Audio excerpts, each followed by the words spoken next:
Hello, namaskar. This is Firstpost and you're watching Vantage with me, Palki Sharma.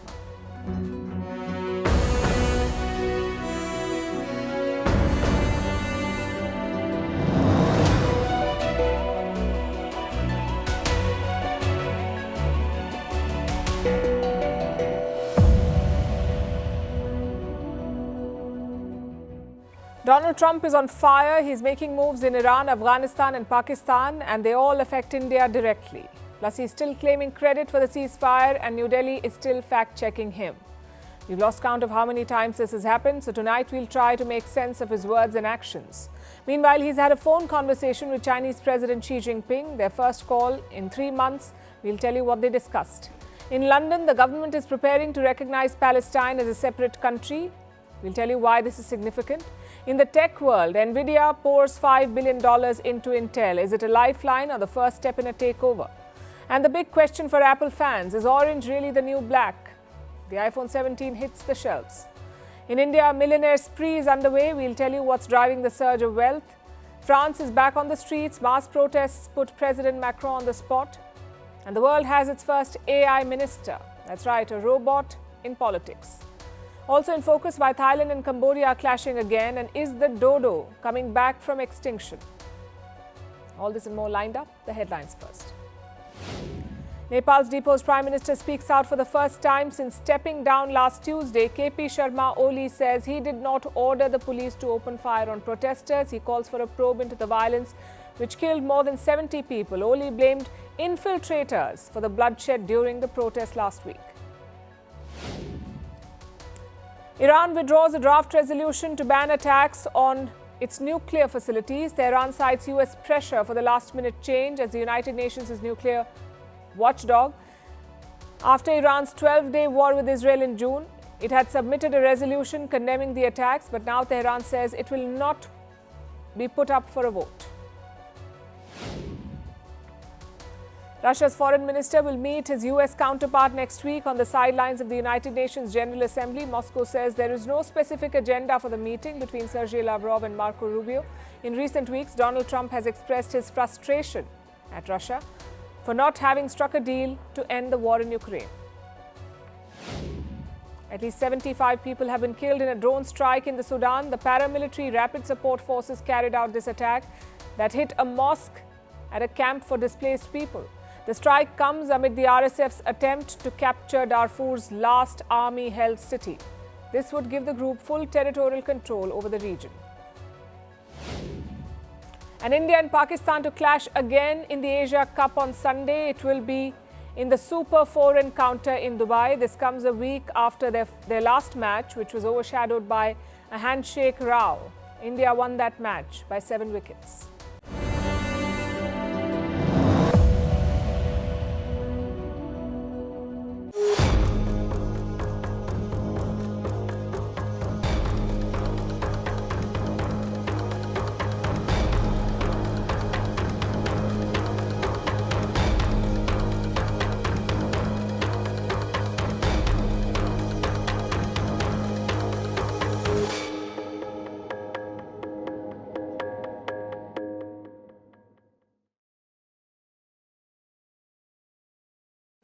Donald Trump has a full plate. He's brokering talks in Ukraine, he's pushing for progress in Gaza, and he's fighting a global tariff war. It's a busy slate for anyone. But even amid this chaos, Trump is adding a new area of focus, and it concerns India. The US president is making a series of moves. In Pakistan, he has reset the old ties. In Iran, he is sanctioning a key port project. And in Afghanistan, he is seeking the return of a strategic base. Basically, it's a major push into India's neighbourhood. Let's look at each move, starting with Iran, where India is building a strategic port. It is located in the southern city of Chabahar. India is using this port, this Chabahar port, to access Central Asia. Look at the map. Chabahar can lead to Afghanistan, and Afghanistan leads to Central Asia, all of this without touching Pakistan. And that makes it a very important transit project for India, the Chabahar port. Last year, New Delhi signed a deal with Iran. It agreed to run a Chabahar terminal for 10 years. India also promised to pump in some money. $120 million in investments and $250 million in loans. This is over and above the $26 million that's already been spent on this. But that investment could now be at risk because of Donald Trump. You see, Trump has imposed crippling sanctions on Iran. They date back to his first term as president. But in 2018, he issued a waiver for Chabahar. Basically, the port was left out of his sanctions. Not anymore. Trump has lifted the sanctions waiver on Chabahar, so starting next month, all port entities will also be targeted. Say you finance parts of this port or you operate a terminal, then you will face the same sanctions as Iran. And this puts India in a bind. If you continue the project, you face US sanctions. If you abandon the project, you hurt Iran. So which way will India go? New Delhi says it is studying the US decision. You would have seen the press statement which was issued by the US side yesterday on revocation of sanctions waiver that applies to Chabahar port. We are presently examining the implications that this revocation has for India. Let's turn to Afghanistan now. In his first term as president, Donald Trump ended American intervention in Afghanistan. He agreed to pull out US soldiers. Today, there are no US troops or assets in Afghanistan. Again, that may not be the case for long because Trump is now openly demanding a crucial base in the country. He wants the Bagram base just north of Kabul. It used to be the center of American power in Afghanistan. Trump says his original plan was to leave Afghanistan but retain Bagram. So he wants it back from the Taliban. Why? Well, he revealed the reason too. We're going to leave Afghanistan, but we're going to leave it with strength and dignity. And we're going to keep Bagram, the big air base, one of the biggest air bases in the world. We gave it to them for nothing. We're trying to get it back, by the way. Okay, that could be a little breaking news. We're trying to get it back because they need things from us. We want that base back. But one of the reasons we want the base is, as you know, it's an hour away from where China makes its nuclear weapons. The Taliban has responded. They're open to talks with the US, but on Bagram, it's a strict no.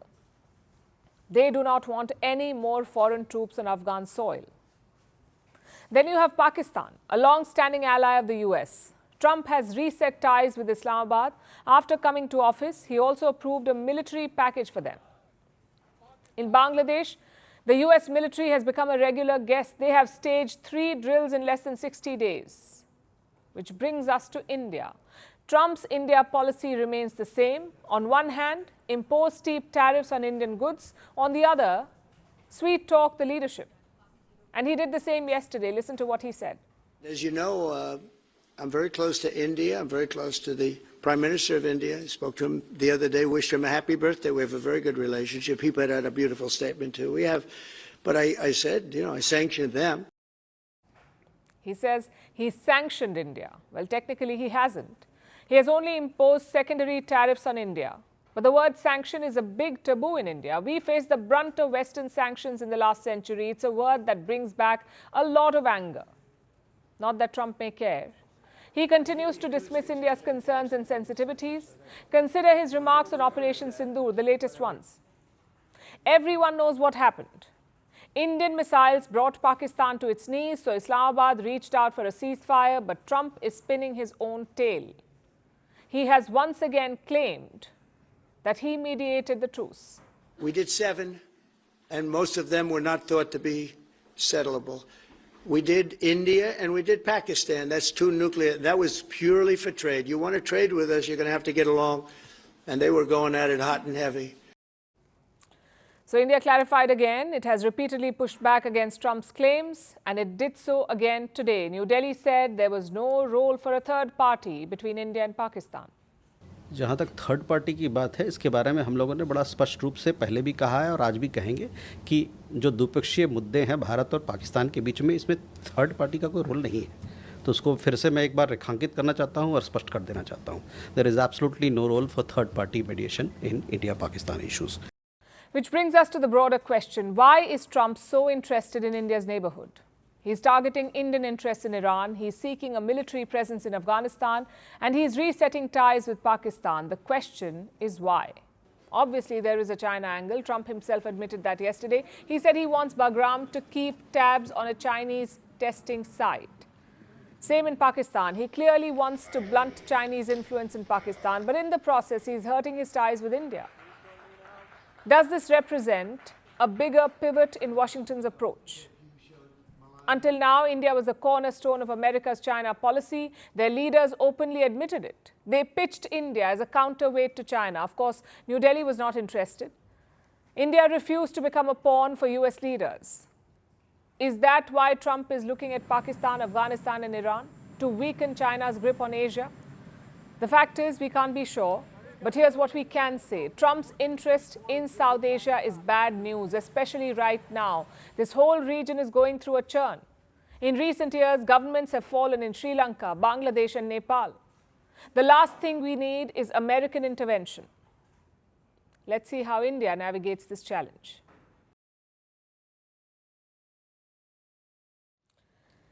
Our next story is from the United Kingdom. It is preparing to formally recognize the state of Palestine. A move that was decades in the making. On paper, this is a diplomatic gesture. In practice, it is a political earthquake. You see, the UK was the old colonial referee of West Asia. Now it is stepping into the field with a very different whistle. So what does this recognition mean? Why is it such a big deal? And why now, after years of delay and hesitation? Tonight, we'll break it down for you, starting with the update, what exactly is happening here. The United Kingdom has long been talking about recognizing Palestine as a separate country. Now they're finally doing it. Currently, 147 countries in the world recognize Palestine as a sovereign nation. That's 75% of all UN members. India is one of them. And soon the UK will join this list. What made them do it? Israel's recent strikes in Gaza may have precipitated it. The UK government called out these strikes. They criticized Israel, and perhaps this was the final push that London needed. Like I said, they've been talking about it for a while. In fact, the Labour Party promised to do this in their manifesto. So Keir Starmer's government was already under pressure, especially from Muslim voters in the UK. They were not happy with London's stance on Gaza. Labour's early hesitation on Gaza costed dearly in cities like Leicester and Birmingham. Here, independent candidates jumped ahead. So this is Keir Starmer's attempt to win back trust. Basically, this recognition, the recognition of Palestine, kills two birds with one stone. The government of the United Kingdom sends a tough message to Israel, and it also keeps its vote bank happy. So it's within that context of a plan for peace, which we're working hard on, which not only did we discuss this morning, but our two teams have been working together on, that the question of recognition needs to be seen. And so it's part of that overall package which hopefully takes us from the appalling situation we're in now to the outcome of a safe and secure Israel, which we do not have, and a viable Palestinian state. But to really understand why this matters, you have to go back in time. In 1917, London issued the Balfour Declaration. It promised that Jewish people could have a homeland in Palestine. But there was a problem. Palestinians were already living there. After World War I, Britain was put in charge of this land. It tried to keep the peace, but it mostly made things worse. By 1947, Britain gave up. It handed this issue to the United Nations, and right after that, the first Arab-Israeli war began. So Britain has been both the referee and the spectator, which is why its recognition today really matters. And the UK is not acting in isolation. France is doing the same. They too plan to recognize Palestine, same with Australia, Canada and Malta. They will all recognize Palestine as a separate country at the United Nations General Assembly. It will take place in New York next week. And two parties are not happy about this development. The first, of course, is Israel. Prime Minister Benjamin Netanyahu has accused UK Prime Minister Keir Starmer of appeasing Hamas. I could never understand how this simple truth evades the leaders of France, Britain, Canada, and others. They're now proposing to establish a Palestinian state and reward these murderers with the ultimate prize. Well, for 18 years, we had a de facto Palestinian state. It's called Gaza. And what did we get? Peace? No. We got the most savage slaughter of Jews since the Holocaust. So Netanyahu is unhappy. The other party that's unhappy is the United States. President Donald Trump has called the move, and I'm quoting, unhelpful. The US insists that the time is not right, but privately, even the Americans are frustrated with Netanyahu. The recent Israeli strikes on Doha were a major red flag, so Britain's decision may be inconvenient, but it won't rupture the UK-US ties. We have to have the hostages back immediately. That's what the people of Israel want. They want them back, and we want the fighting to stop, and it's going to stop, but a lot of bad things. You know, Hamas said that they're going to put the hostages up as bait. They're going to put the hostages in front of any attack. And that's pretty brutal. We haven't heard that one in a long time. So we have to remember that. So I have a disagreement with the Prime Minister on that score. Okay? One of our few disagreements, actually. The big question is this: what will this recognition change? Legally, recognition turns a Palestinian mission in London into an embassy. Diplomats gain new privileges and flags go up. But this is all largely symbolic. Beyond this, it does not change the ground reality of Palestine. Diplomatic recognition does not create a state. At best, it creates political momentum. Of course, recognition without follow-up risks being little more than a gesture. It won't stop the Israeli strikes. It won't ease Palestinian lives. So unless recognition is paired with real pressure, it could just be symbolic. So to conclude, yes, Britain's move is a historic marker. It closes a circle that began with the Balfour Declaration more than a century ago. But history is not about just symbols. The real test is whether this gesture translates into leverage, whether it ends the war in Gaza, whether it pushes the world closer to peace. Else, like so many times before, it will remain just another piece of paper in a very long file.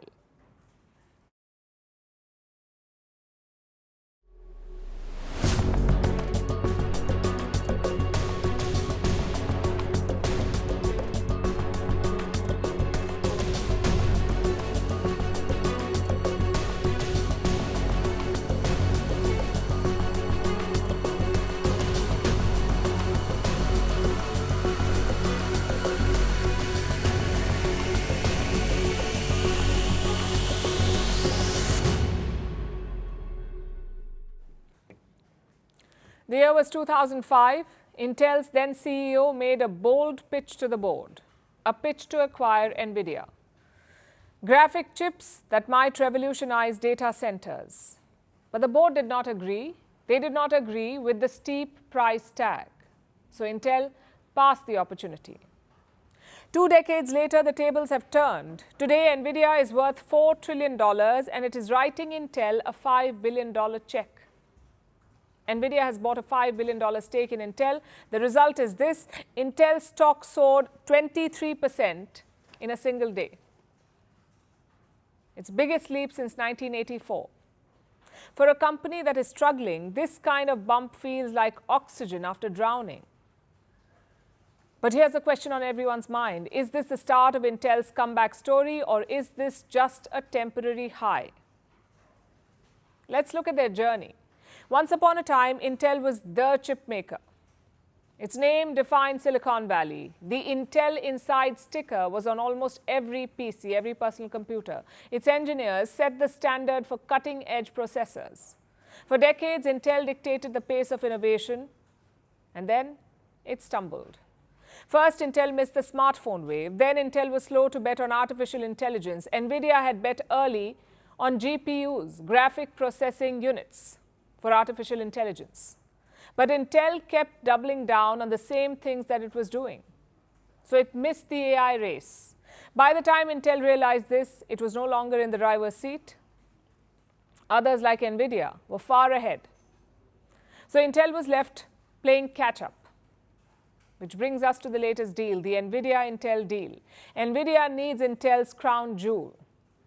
That is the x86 CPUs. CPUs are central processing units. These are chips that still power most personal computers and servers. and that makes them essential for compatibility. So under the new deal, Intel will design custom CPUs. They will be tailor-made for NVIDIA's AI servers.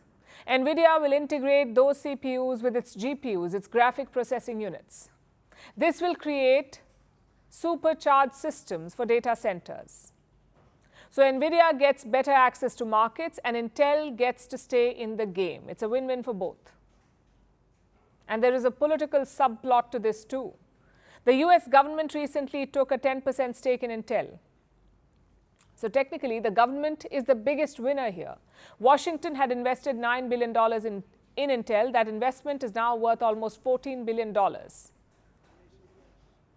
So their stake is worth almost 50% more. Remember, Trump has openly lobbied to keep Intel alive. He sees it as a national security asset. In August, SoftBank invested $2 billion in Intel, and now NVIDIA is investing $5 billion. You could say investing in Intel is also a way to curry favor with the White House, and that's what NVIDIA is trying to do here. It is not just making a business deal, it is aligning itself with the Trump administration. But what does this really mean for Intel? Sure, the stock has surged. Sure, it's finally back in the headlines. But the deal does not solve Intel's foundry problem. Most of NVIDIA's chips will still be built by TSMC, the Taiwanese company.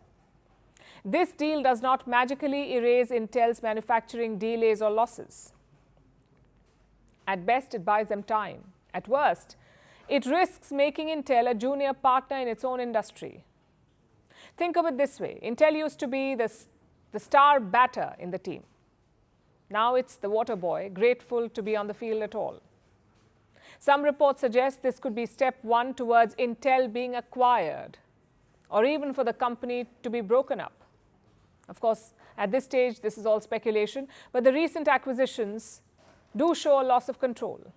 NVIDIA's stake gives it a seat at the table. The government's stake gives it a veto. SoftBank's money buys them influence. What's left is the irony of a once mighty company. It is surviving only because its rivals in Washington cannot afford to let it die. So no, Intel is not back, not yet. It may have got a lifeline, but this is NVIDIA's world and Intel is just renting space in it.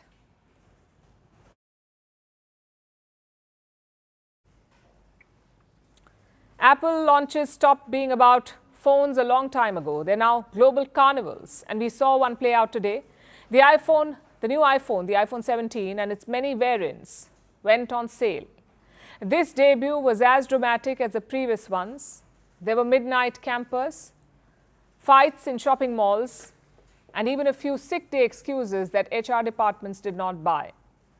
But beyond all this chaos, one shade has stolen the spotlight, cosmic orange. Apple has convinced millions that this shade is not just a finish, it's the need of the hour.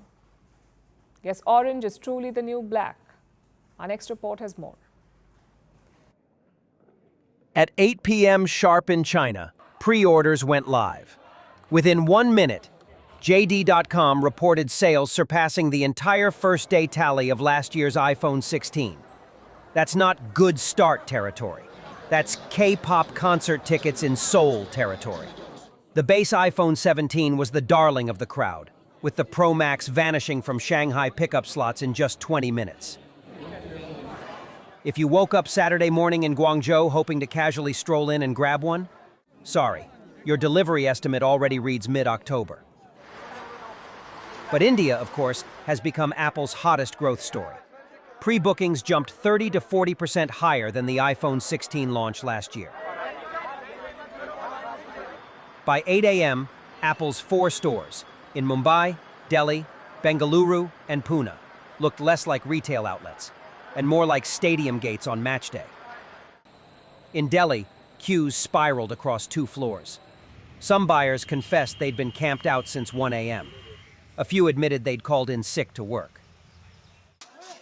In Mumbai, however, the drama peaked. Videos captured fistfights breaking out as shoppers jumped queues.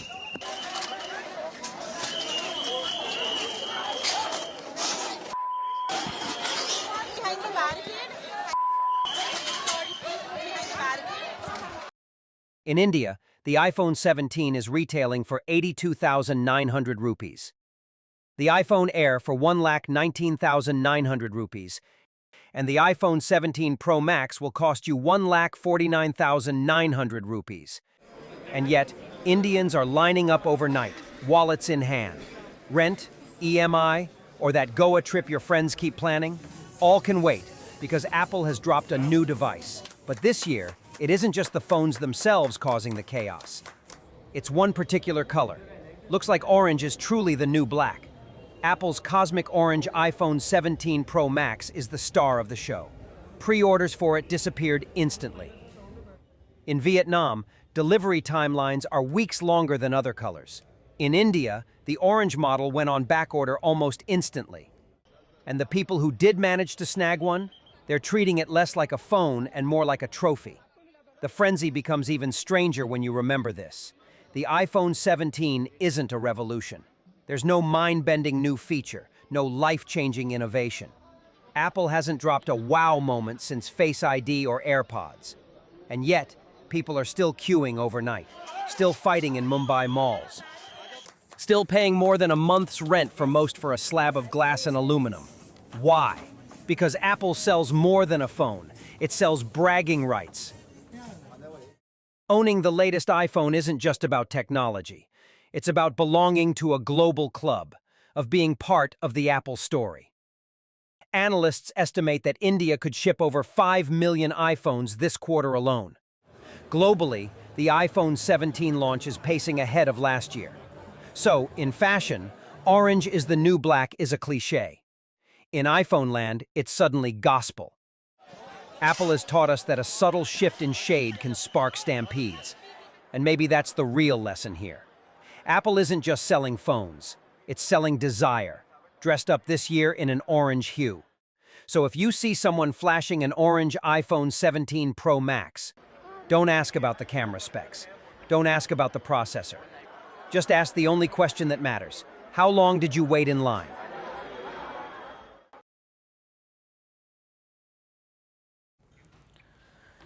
There are many ways to judge an economy. You've got GDP growth, you've got per capita numbers, but tonight we're focusing on something else altogether, on wealth creation. Have Indians become more affluent in recent years? If so, what is driving this affluence? And how does it compare to other countries like China? It's a natural comparison because of our situations. Same population, same region, these numbers have been published in a new report. The 2025 Mercedes-Benz Hurun report. They track wealth creation and millionaires across countries. Now look at their data for India. In 2021, there were 450,000 millionaire households, 450,000 millionaire families. Basically, these were families with 8.5 crore rupees. That's $1 million US. In 2025, that number has surged to 870,000 families, meaning millionaire families have almost doubled since 2021. As expected, the big metros dominate this list. Mumbai is India's undisputed millionaire capital. The city has 142,000 such families. Delhi is second with 68,000. And IT capital Bengaluru is third with 31,000 such families. Overall, wealth creation is solid. In fact, the Hurun report also publishes an index, the MBHX. It tracks wealth creation in a country. How? By compiling and analyzing multiple data points, like the stock market performance, the national GDP, even the sales of Mercedes cars. All of these are compiled to arrive at an index of wealth creation. And this index has surged almost 200% in India. Again, the question is how? How are so many Indians becoming more affluent? Well, the national trajectory helps. India is the fastest growing major economy in the world. When the country booms, the people get rich. It's a natural progression. But beyond that, there's another reason. Indian family assets have boomed. Consider three main avenues of investments. Number one is stocks. We'll take India's first COVID lockdown as a starting point. From there, the Sensex has risen 176%. Imagine that, 176% rise in around 6 years. If you held on to your equity, chances are you hit a jackpot. So that's one asset, stocks. Number two is gold. Again, let's rewind to the lockdown. Gold was selling for 45,000 rupees in March 2020. That's 45,000 rupees for 10 grams of gold. And today, more than 1,12,000. That's almost a 150% rise in around 6 years. Finally, asset number three, real estate. Let's look at the national capital, Delhi. Prices here, real estate prices have risen by 81% in the last 5 years. Do you see the impact? The boom in asset value has created immense wealth for Indians. Which brings us to the final question. How does it compare to countries like China? Well, China has 5.1 million millionaire households. India has just 870,000. Same with high net worth families. These are households with $1.2 to $1.4 million. India has 590,000 of them. 5,90,000 such families. China has more than 2 million. Finally, look at the ultra high net worth families. These are households with over $12 million. India has 66,000 such families, ultra high net worth. China has more than 130,000. So as things stand, there is a sizable gap. On the global stage, China ranks second. The US is a distant first with 22 million millionaires. The UK is third with 3.1 million. France has 2.9 million. And Japan 2.8 million. So there's a lot of catching up to do for India. But here's the good news. India's trajectory is impressive. Our GDP is expected to double in the 2030s, and that will boost affluence as well. India is projected to have 130,000 ultra-rich families by the next decade. Meaning, we will match China's numbers. But I know what you're thinking. Does millionaire count matter, especially for a country as large as ours? Well, wealth creation is a key part of economic progress. When people get rich or richer, they spend more. More spending equals more consumption equals more economic activity, and that's the chain reaction of wealth creation. At the same time, India must be mindful of its wealth gap too. The top 1% of our population controls 40% of our wealth. 40% of our wealth is with the top 1% of the population. Addressing this is key because billionaires alone cannot drive growth, especially if most of their money is just stuck in land and gold. What we need is sustainable and equitable wealth creation.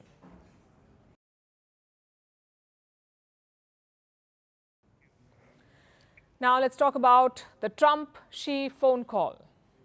The most anticipated event of the day, you could say. All eyes were on the leaders of the US and China, Donald Trump and Xi Jinping. Everyone was expecting a big announcement, a breakthrough on the TikTok deal. But it did not come. Chinese state media outlet Xinhua released a statement after the call. It said the conversation was, and I'm quoting, the conversation was positive and constructive. That's the official line, and that's pretty much what they said. The message from Beijing was firm. According to Xinhua, Xi Jinping said China's position on TikTok has not changed. He urged the US to stop using unilateral tariffs. Xi said China wants, and I'm quoting again, China wants a balance of interests on TikTok. At least that's how Xinhua summed it up. The official readout offered no breakthrough, no clear deal, just broad statements. Xi told Trump that US-China trade ties are important and that Beijing respects, and I'm quoting again, Beijing respects corporate will. In fact, I have the full quote with me. This is what it says. On TikTok, Xi said China's position was clear. The Chinese government respects corporate will and welcomes companies to conduct business negotiations on the basis of market rules to reach a situation consistent with Chinese laws and regulations and a balance of interests. A few moments back, we also heard from Donald Trump, the US president. As always, Trump is offering a very different version of events. Trump posted a statement on Truth Social. He listed out everything he discussed with Xi Jinping: trade, the fentanyl crisis, Ukraine, and of course TikTok. And Trump says progress was made on all fronts, especially on the TikTok deal. Trump suggests that Beijing has signed off on it, that they've agreed to the deal. And he thanked Xi Jinping for the quote-unquote approval. The Chinese statement, though, made no such mention. So the future of TikTok still hangs in the balance. And Trump has made one more announcement in his post. He says he will meet Xi Jinping next month in South Korea. Seoul is hosting the APEC summit in October. APEC stands for the Asia-Pacific Economic Cooperation Forum. So both leaders are set to meet on the sidelines of this summit. Bilateral visits are also on the cards. Trump says he plans to visit China next year and Xi Jinping will travel to the US, although Trump did not share any dates. He said, President Xi, and I'm quoting again, President Xi will come to the US at an appropriate time. Now, this was the third call between the two leaders this year. The first one happened in January, just days after Donald Trump took office for the second time. Xi Jinping called to congratulate him. It was a courtesy call. Their second call happened in the month of June. This time, there was a lot on the agenda. The leaders spoke about trade, tariffs, and market access. That phone call led to a series of meetings. Since then, the US and Chinese officials have met multiple times. There have been at least 3 rounds of high-level talks in London, in Stockholm, and just last week in Madrid. Now, so far, these meetings have delivered little. There has been no major breakthrough on trade, not even on TikTok. Before today's call, though, Donald Trump made it sound like he had a deal in the bag. Statements were made about the deal's broad framework. The Trump administration claimed that TikTok in America will have American ownership and that its Chinese parent, ByteDance, will be a minority partner. That's what they said. Further, the data of American users will remain in the US. And Trump had hinted that China has approved this deal. I'm speaking with President Xi, as you know, on Friday, having to do with TikTok and also trade, and we're very close to deals on all of it.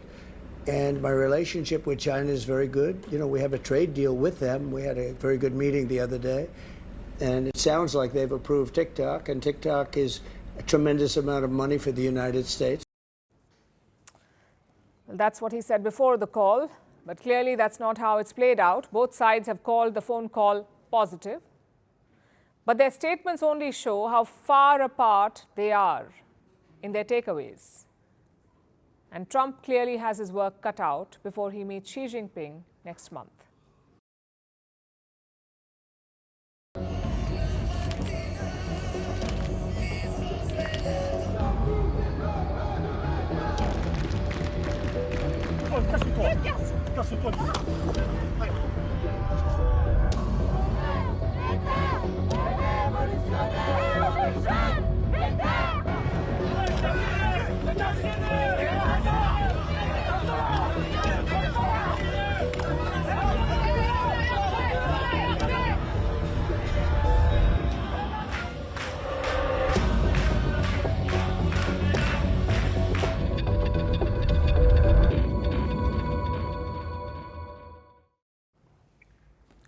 What does a country look like when daily life stops?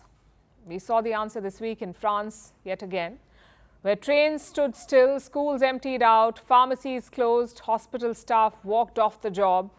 Even teenagers blocked the gates of their high schools, all to send a message to President Emmanuel Macron and his new Prime Minister, Sébastien Lecornu. Stop the austerity and scrap the budget cuts. Now, this was not a local protest. This was a nationwide strike from Paris to Marseille, from Lyon to Lille. Daily life was disrupted. Take a look at this.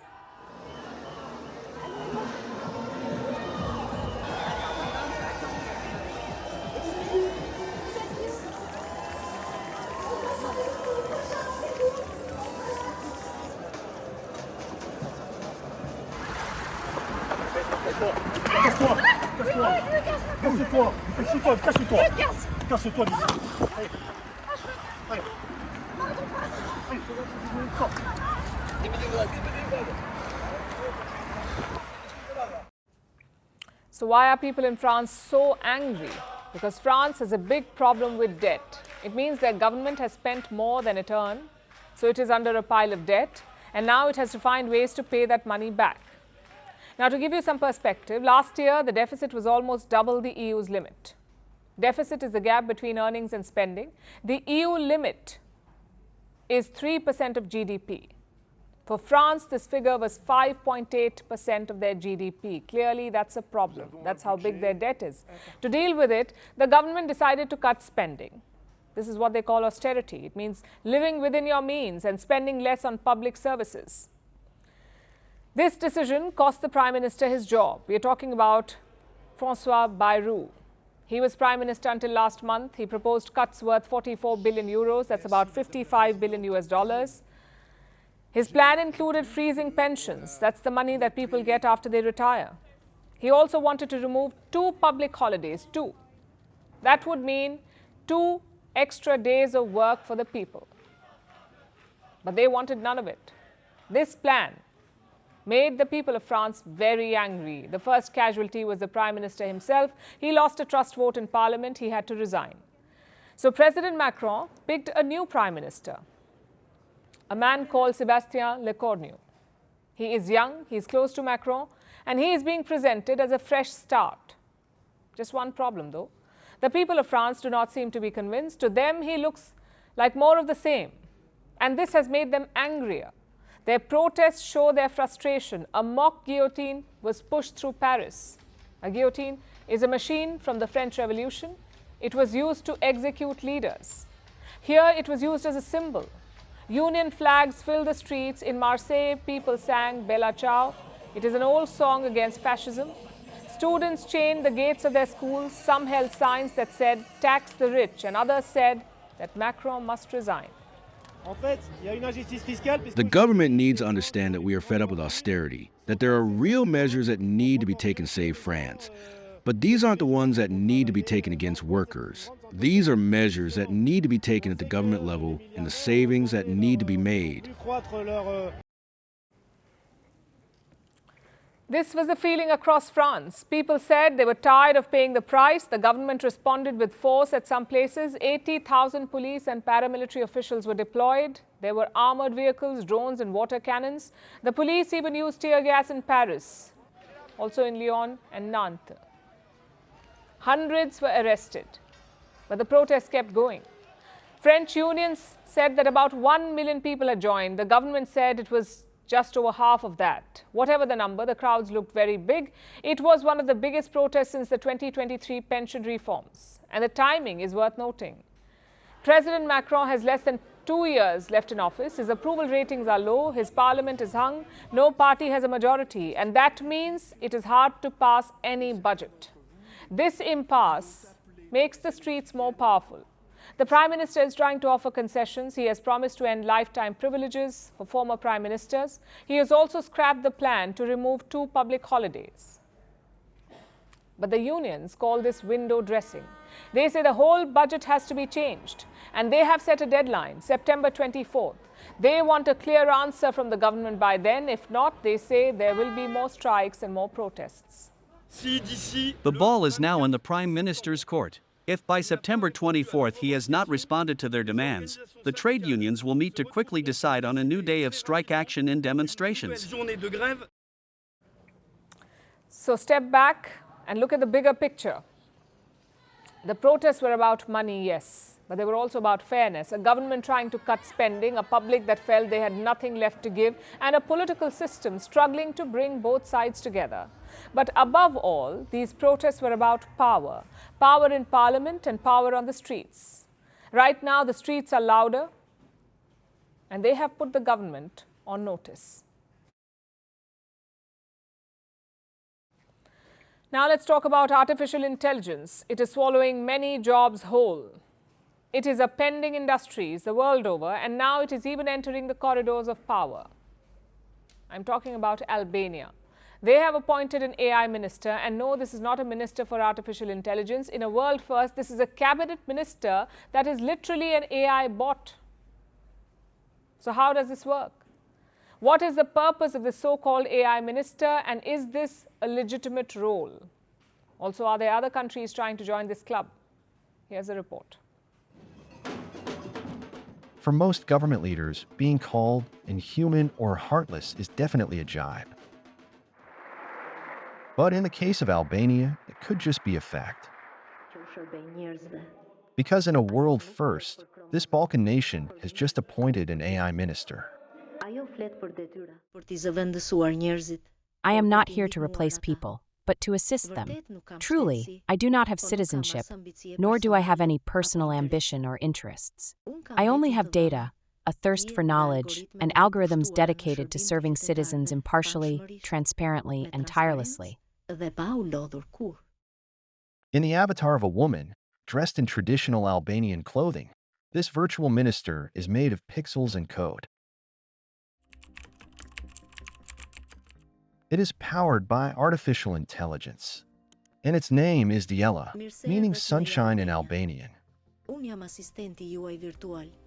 The bot will be responsible for all public procurement, meaning it will evaluate tenders and have the right to, apparently, hire talents here from all over the world. This is what the Albanian Prime Minister Edi Rama said while introducing the new member of his cabinet. Of course, the move is more symbolic than official, because only citizens aged at least 18 can be ministers in Albania. Even so, the Prime Minister seems proud of the move. Albania is the only country in the region that is using artificial intelligence with great success. Introducing artificial intelligence in the service of good governance, anti-corruption, and accelerated socio-economic progress will be an unwavering priority of the country. But Albania is not the only one. A fringe political party in Japan, called the Path to Rebirth, wants to install a chatbot penguin as its AI leader.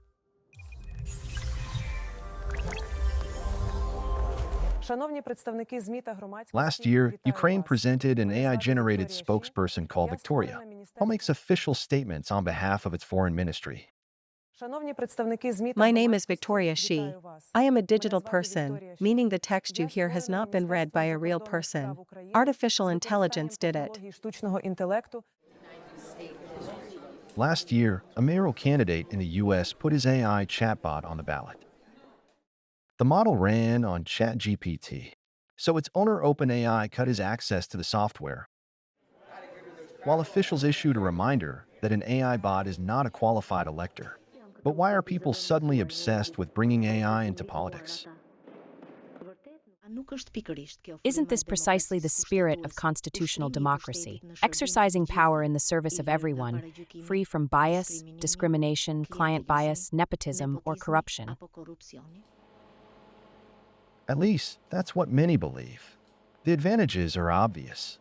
Resourcefulness, the ability to communicate with the public at any time of day, efficiency, accountability, no fear of corruption, and apparently, according to research, even better debating skills. With AI, there would be no scandals, no bad outfit days, and the only way they would be power-hungry is when they would consume too much electricity. But the risks are high too. If AI systems are assisting political decisions, will they adhere to different values, different mindsets? Will they disagree with their human moderators? And if they cannot really hold positions because they aren't human, then what's the point?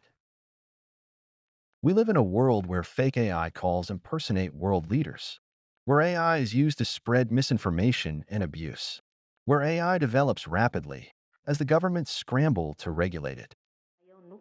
So is the world really ready for AI leaders? Not really. But it seems, whether we like it or not, AI is coming for all jobs, even those of our ministers.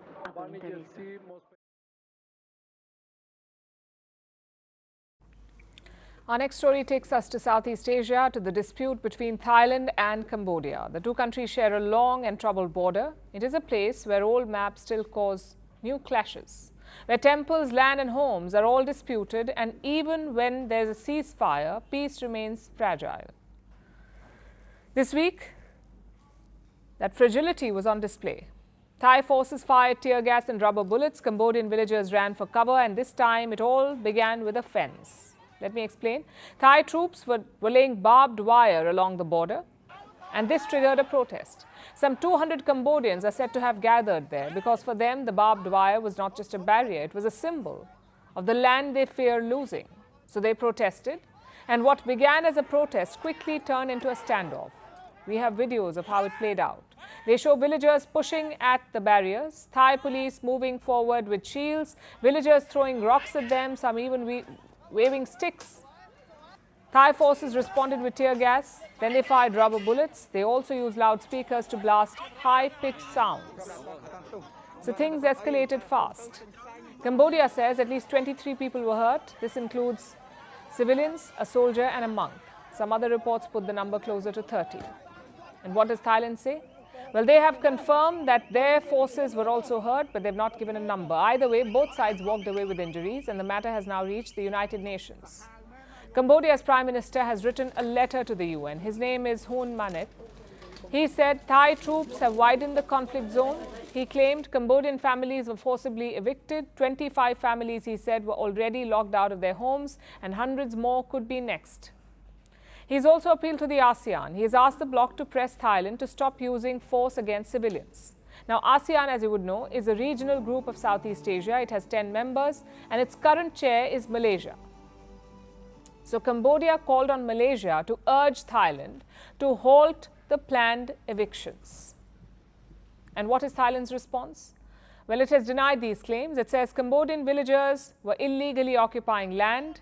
They came with sticks and slingshots, and Thai troops used non-lethal force to restore order. So to Thailand, this was provocation, which leaves us with two warring sides and two very different versions of the same clash. Also a question, why is this border so tense? You may remember what happened in the month of July this year. There was heavy fighting. For 5 days, both armies clashed. At least 43 people were killed. 300,000 people were forced to flee. A truce emerged under international pressure. Malaysia mediated. The US and China made a push, so a ceasefire was announced. But a ceasefire does not erase distrust. It only puts things on hold.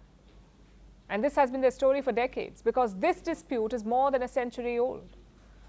It began with a map from 1907, when Cambodia was under French rule. The map left borders unclear. One of those areas was the site of an ancient temple. It is called Priya Vihar. Both countries claimed it as theirs. In 1962, the International Court ruled in favor of Cambodia, but it did not end the argument. The border is still contested. History continues to bleed into the present. The ceasefire holds on paper, but on ground, tensions keep flaring. Evictions make villagers desperate. Barriers trigger protests. Soldiers on both sides are on edge. One small incident can spark a bigger clash. And it is the villagers who continue to pay the price.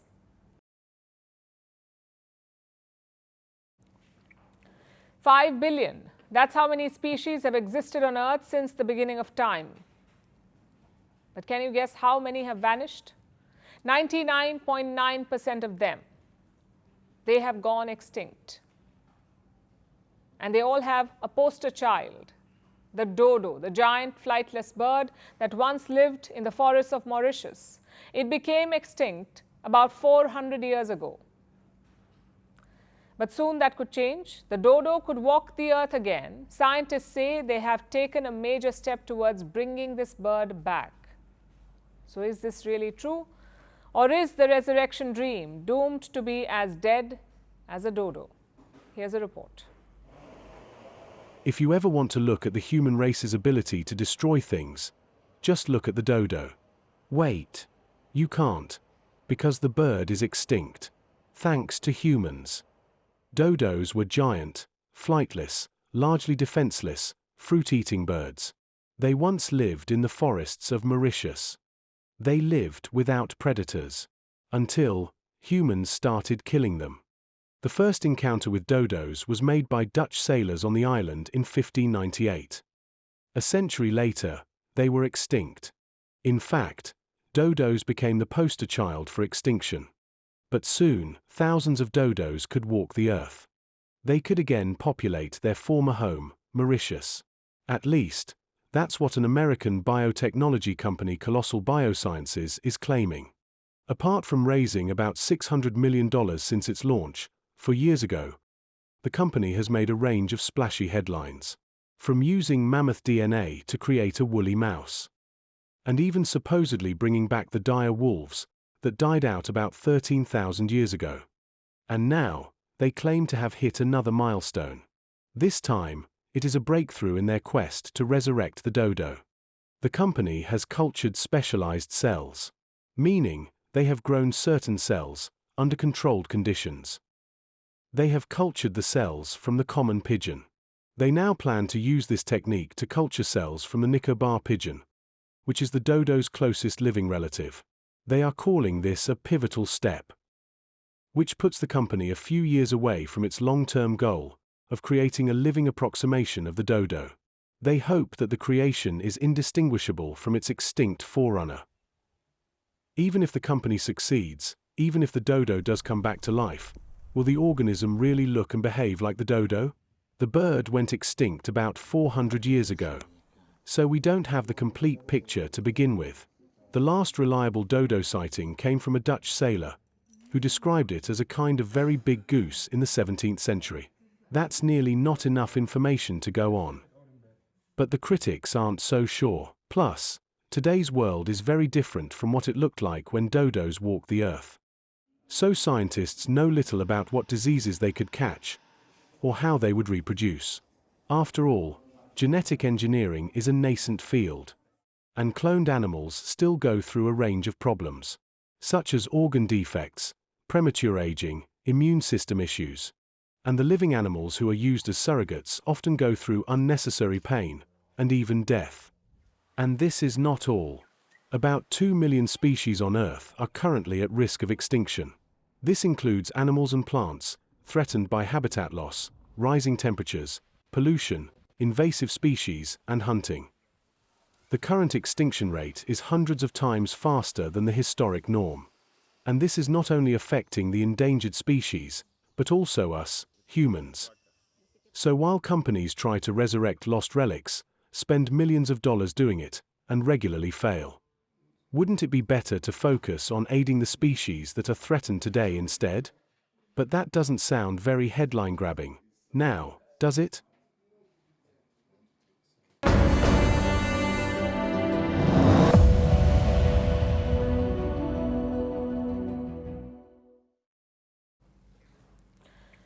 Do you know Donald Trump's biggest Achilles heel?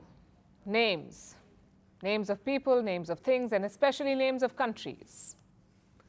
On Thursday, he claimed that he ended a war between Azerbaijan and Albania. Albania, not Armenia. A war that never happened. Also, this is not the first time he's confused the two. This is his third time getting it wrong. Yes, in Trump's world, if it ends with Nia, it's basically the same place. Albania, Armenia, Slovenia, Narnia. They're all the same place in the Trumpian atlas. Take a look. I am very disappointed in the fact that that one's not settled. To think that we settled Azerbaijan and Albania. Azerbaijan and Albania, as an example. It was going on for years. It was never going to be settled.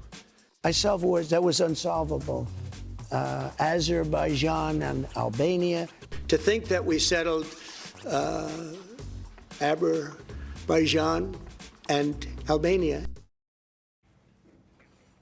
And now it's time for Vantage Shots, images that tell the story. In Belgium, a farmer shows off his uniquely pruned trees. In Hawaii, officials release footage of a volcanic eruption. And in Paris, President Macron tours the restored Notre Dame bell towers. Finally, we're taking you back in history. On this day in 1893, New Zealand granted voting rights to women. It was the first country in the world to do so. Months later, in December, New Zealand's women cast their first ballots. Most other countries granted this right in the 20th century. We're leaving you on that note. Thank you for watching. Have a great weekend.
Firstpost now available in 9 languages on YouTube.